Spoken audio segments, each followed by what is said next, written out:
Last section.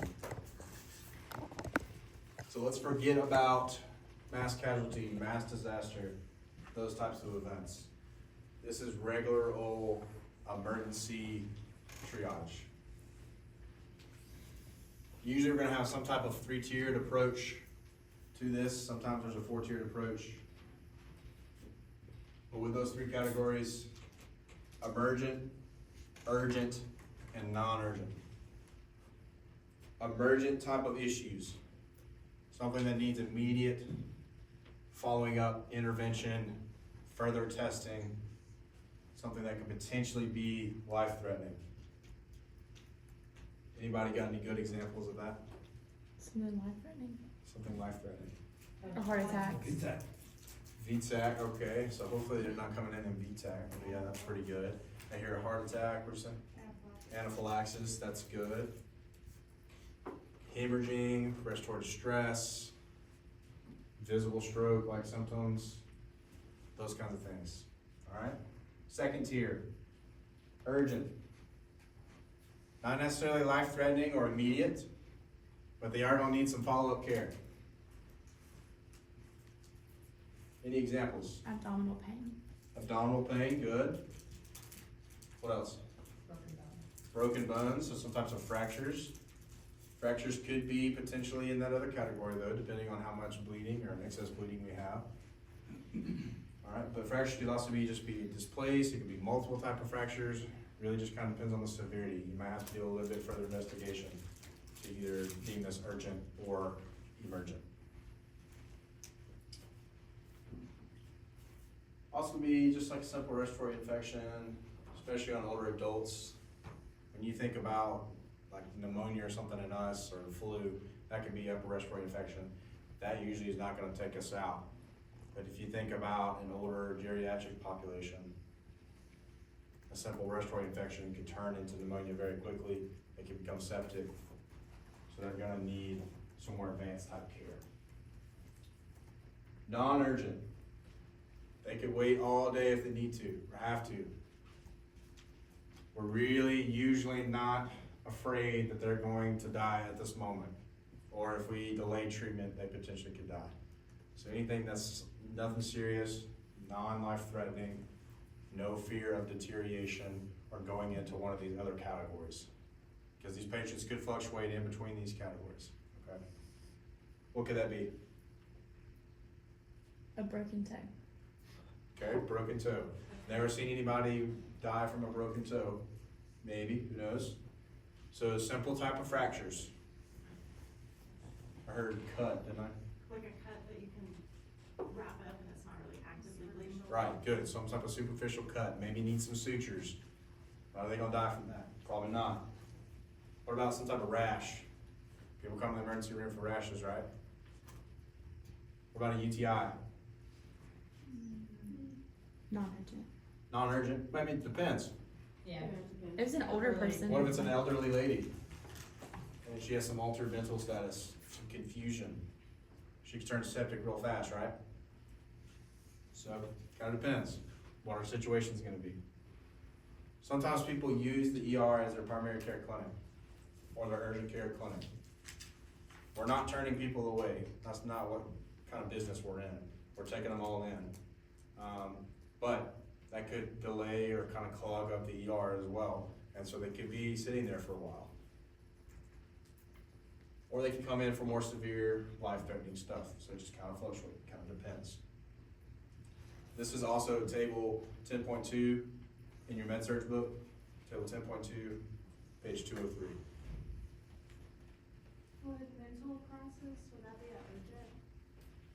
urgent? Depends. So did they act upon that? If they did, then that could be urgent, emergent. You're definitely not wanting to seclude them away, tuck them back away. Like if you think about, I don't know if any of y'all been in East Alabama's ER, but if you walk in, there's a back little section over there that you never can see from the triage center.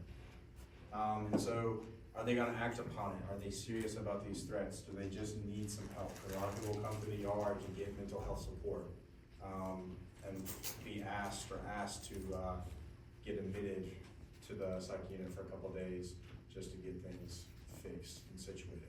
So how urgent is that matter? It's like kind of a question.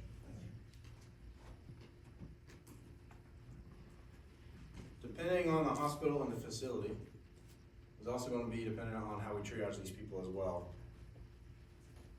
And are they going to stay at this hospital? Or are they going to go somewhere else more fancy? Something more serious.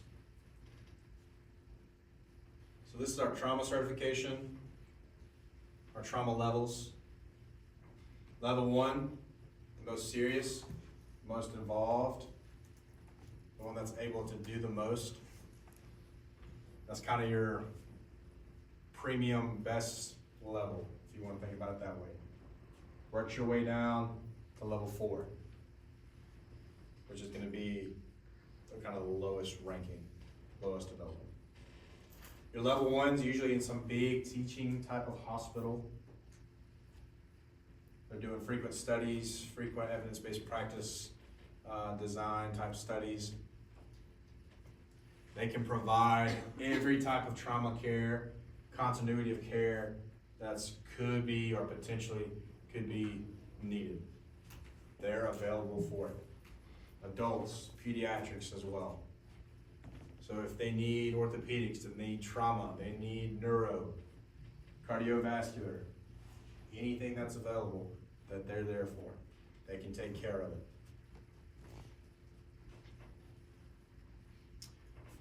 Most of the time, you're going to see this in some type of bigger city. So an example of a level 1, UAB, Children's Hospital, Grady in Atlanta. So those big teaching hospitals, teaching facilities, they do a lot of evidence-based research. They're able to provide the continuity of care that they need. They don't have to ship out for anything. They can provide that care. They're also in that larger, densely populated type of city.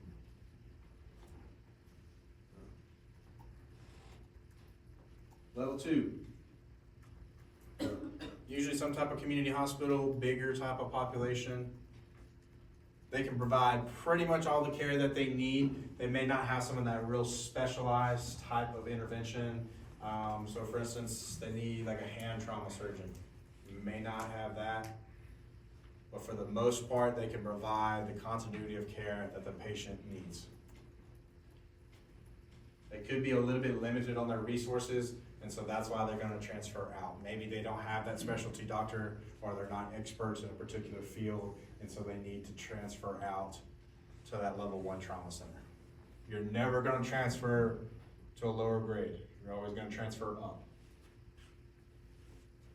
Unless you fully have healed them and they're going to more like a rehab type setting, outpatient type setting, then you could potentially. But if you need higher level of care, level 4 to level 3, level 3 to 2, and then 2 to 1.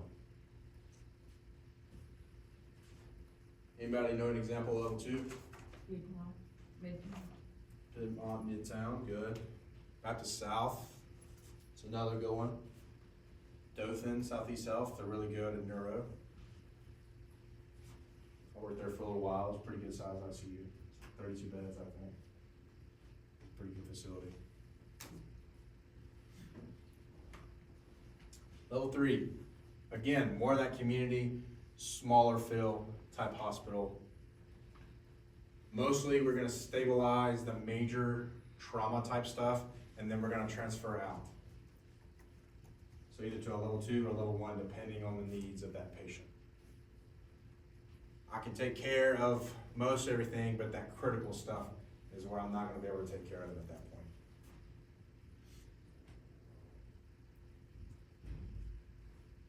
Example of this, East Alabama Medical Center. Dale Medical Center in Ozark.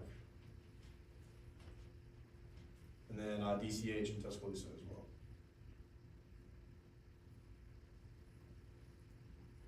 And then your last one, rural, remote areas. This is almost like a Band-Aid station. And so if there's anything serious or critical at all, even if you're having a heart attack, usually they're gonna bypass this area. Usually ankle sprains, minor cuts and bruises, scrapes. Common respiratory infections. So this is very similar to an urgent care type setting. Don't look down upon these types of hospitals though. They're very vital to the community. Great access to care. These rural type settings, there may not be enough healthcare providers in that area, so. Basic advanced life support, basic stabilization, and then we're getting them out of there. Definitely gonna move them to a higher level of care. Really kind of a pit stop along the way of our trauma medicine. I don't even have an example of one of these. Dayville maybe, yes. Tanner, Wadawi, Elmore, where Courtney's from, or Dr. McCarty is from, Butler Community Hospital. They have a little small hospital. What's the? Really great food in the cafeteria. That East Alabama and Lynette. Lanier, Yeah, Lanier. that could potentially be one. Like I said, don't look upon these, they're great and vital to the community around them, okay? For instance, when Courtney's dad had his aortic dissection, they saw an aortic dissection, and they're like, we can't handle this, we got to get him somewhere, all right? They had him to UAB as quick as they could, and he was in surgery. That's what they're there for. Finding out what's wrong, moving him away, sending him to a potential place, coordinating that care.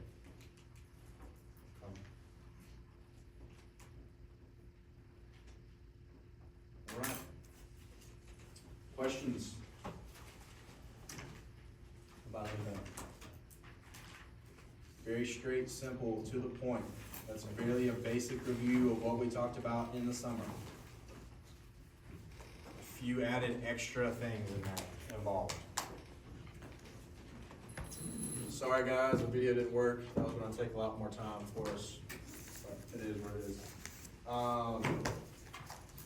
Be on the lookout for the next section of the emergency stuff. It'll probably be posted, hopefully by Friday, that's my goal. If not, it'll be Monday. Tomorrow, I will post the exam at some point. Gotta get with the other instructors who made the exam. Sorry, Megan, you can help them off this, just gotta be expected. I don't know anything about OB, so I wanna make sure she likes the stats the way she does. We'll go from there, so. Hey, y'all know more than me, because I only do like one question, so. So y'all do pretty good on that. Please look over your site content. Be ready, be involved. Make sure you're talking, participate in that, participate with the Auburn students, even though you don't want to. Be kind, be nice with that. Please look over that, that's gonna be important. Look over your clinical schedule as well. Everything should be set from here on out. I'm trying to think if there's anything else that I need to tell you. Oh, there is a roll. Why did you say that? Somewhere.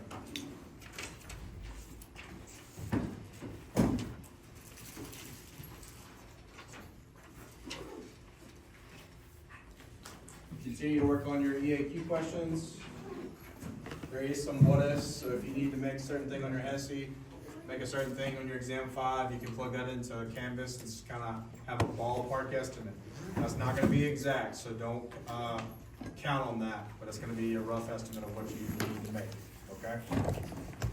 Once you sign the roll, get out of here.